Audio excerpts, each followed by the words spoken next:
What to think about before you start renting. What types of accommodation are there to choose from in London? Most students live in shared flats or houses, but there's also private halls of residences that are run by independent companies rather than universities. These are great if you want a smart studio, ensuite or that community vibe, but they're usually a bit more expensive. There are a lot of options within living in the share house or flat. You can live with landlord, or you can move into flat share, into the spare room with already established housemates. I'm already sharing a place with a couple of mates in Camberwell, and it's really good when you are able to split the bills. Where should I rent in London? Travel time is super important. Whenever you leave, you should always check how the commute is like.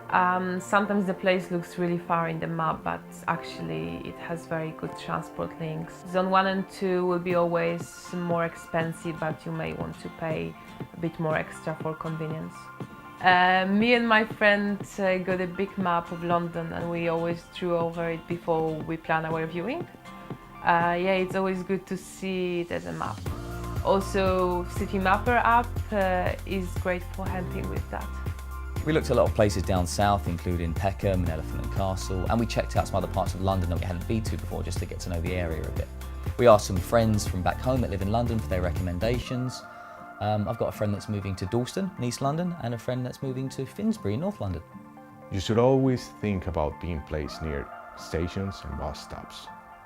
And also think about shops, restaurants and bars. These are all within walking distance from our house.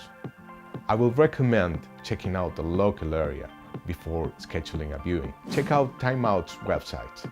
There is a lot of good information there. I love our places. You can walk to get your food shopping, and there's some really cute cafes nearby for our Sunday strolling. And if you want to go to a bar, there's some really cool bars nearby, but you can also jump on a bus from the end of the road. It takes you straight into town really easily. I was also keen to find a safe place, since we don't live in halls anymore and we cannot rely on staff. We saw many places that were well lit up, and many places that had a lot of entrances before our main one. Now we're just out of the main road, 2 minutes from night bus stop and shops, so it's really open and safe. I recommend you think about what's more important to you. Rent price, traveling time, safety, how the house looks on the inside, or what you want to be near. You may be okay with the fact that you don't have a pub nearby because you are living really close to the college. How do I choose my flatmates? There are so many options. You might have some friends from your course or from your halls, or maybe some people you know in London from back home, or maybe you feel like a fresh start, starting from scratch, so you can move into a flat share with some new people. Or maybe you want some independent living, so you can hire a studio, which is usually a lot more expensive though. I talked to a couple of mates from my course, and I discovered that we all have very different budgets. So we decided to leave it like that, although we keep seeing each other. The thing is, you may like somebody, but it doesn't mean that you are able to live with them. So try to keep the conversation light, and nobody will get offended. I have a lot of friends that are in London only for their degrees, so they want to experience as much as possible. So they decided to share flats with people from another universities. They met so many cool people, and now they have more friends than ever, so there is no right or wrong way.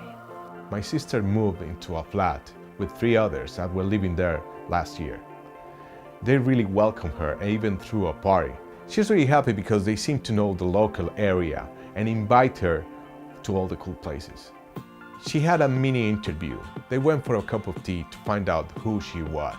She said it was really nice to meet them too and make sure she will like them. So I've got a friend that moved in with 2 best friends and ended up finding out they were really messy. So it was a bit awkward at first and they argued a lot, but now they've got this great deal where they clean a communal room each week and then they swap every week. So it's working out pretty well and it doesn't seem much effort. Yeah, we created some cleaning quota, and we created simple house rules after we moved in. Like for example, don't leave your washing up for more than 1 night and always pick up your towel. Once you get into routine, it's not that hard.